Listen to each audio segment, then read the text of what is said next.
Hello, Andrew Ingold here, delivering you another story from the Media Hub. Today, we take a step back into the world of video games. As we see with other media forms, technology has an effect on the complexity and depth of the stories creators tell. During this video, I will be showing in-game footage from various games showing firsthand the different levels of violence and gore you can expect to see in modern video games. In a report posted on the statistics portal, in 2015, nearly 54.1% of video game sales were games that featured some sort of violence within. Some games even feature reward structures for what society would deem illicit behavior. While the popularity of these games and technology improvements are undeniable, a direct effect between violent or negative behavior in real life caused by playing these games remains to be proven. Still, concern quite possibly should be drawn. I thought insight from a parent of 3 boys whom all play games of these sort could offer a unique perspective on the matter. I caught up with parent Judy McInnes, and this was her opinion on the topic. Well, Andrew, I think you bring up a great topic any parent should consider. I personally think the primary focus should be on proper parenting and making correct decisions about when to expose children to these types of games. It's hard to put an exact age on it, but I feel like a parent who is staying a prominent figure in their children's lives will know when the time is right. If I felt as though I was seeing changes in behavior, I wouldn't be quick to point the finger at the video game, but would look more in depth into the particular circumstance. I think primarily my children play video games as a way to have fun and not with any hidden agenda.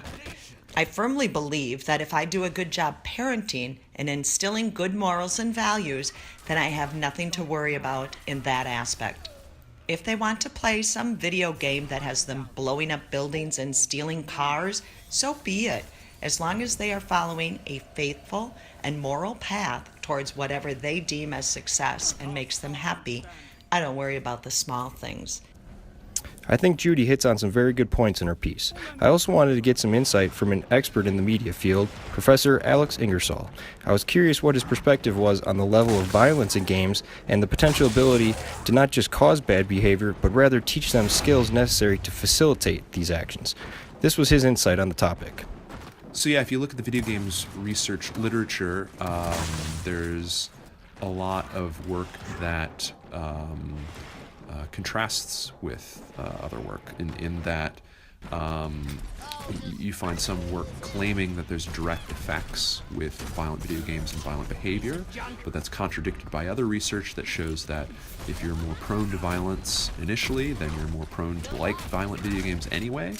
So I think the only spot in the research area that holds up is how violent games puts people in situations that they otherwise wouldn't be put in. So they're learning how to move in certain spatial situations or be aware of certain interactions that otherwise you wouldn't find yourself in if you weren't in particularly violent situations. So in that instance, I think violent video games might condition someone to react and act in a certain way, but the jury's still out in terms of whether or not violent video games make someone more violent. There's no evidence to really back that up.